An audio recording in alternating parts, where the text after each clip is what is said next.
নমস্কার বন্ধুরা, আমি 2-3 দিন আগে 24শে ডিসেম্বর ওই টেট নিয়ে একটা ভিডিও করেছিলাম।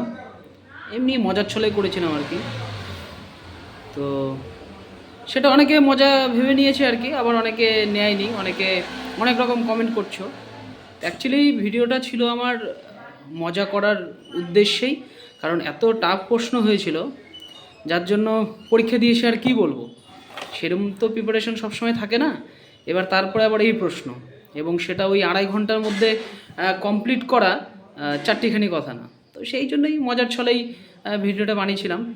যে সঙ্গে বন্ধু ছিল, ও বেশ আগের 2 বছর পাস করেছে, 2021-এ যেটা রেজাল্ট বেরোলো সেটাতেও পাস করেছে, 22-এরটাতে পাস করলো।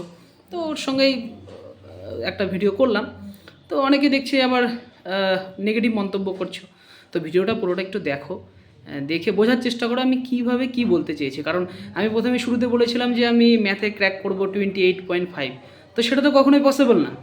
তো সেটা তো একটু বোঝা উচিত, না বুঝে একটা এটা এটা সেটা কমেন্ট করো।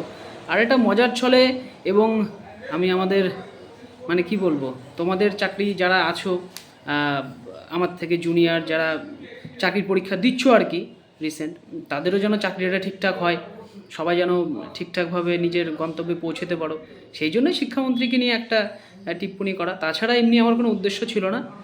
সবাই ভালো মতো পড়াশোনা করো, নেক্সট বার আবার ভালো করে পরীক্ষা দাও। এবারে যারা পাশ করবে আশা করি তাদের চাকরি হওয়ার সম্ভাবনাটা অনেকটা বেড়ে যায় আর কি। এখন দেখো কি হচ্ছে, যাদের পরীক্ষাটা একটু খারাপ হয়েছে তারা নেক্সট বার একটু ভালো করে দেওয়ার চেষ্টা করো। আশা করি সবাই নিজের কাঙ্ক্ষিত লক্ষ্যতে পৌঁছতে পারবে। গাড়ি যাচ্ছে, যাক সবাই ভালো মতো নেক্সট পরীক্ষাগুলো দাও, এবং আবার বোধহয় 24শে টেট হবে, সেটাও দাও। দেখো সবাই নিজের নিজের মতো যেটা তোমাদের স্বপ্ন সবাই আশা করি পূরণ করতে পারবে। ধন্যবাদ।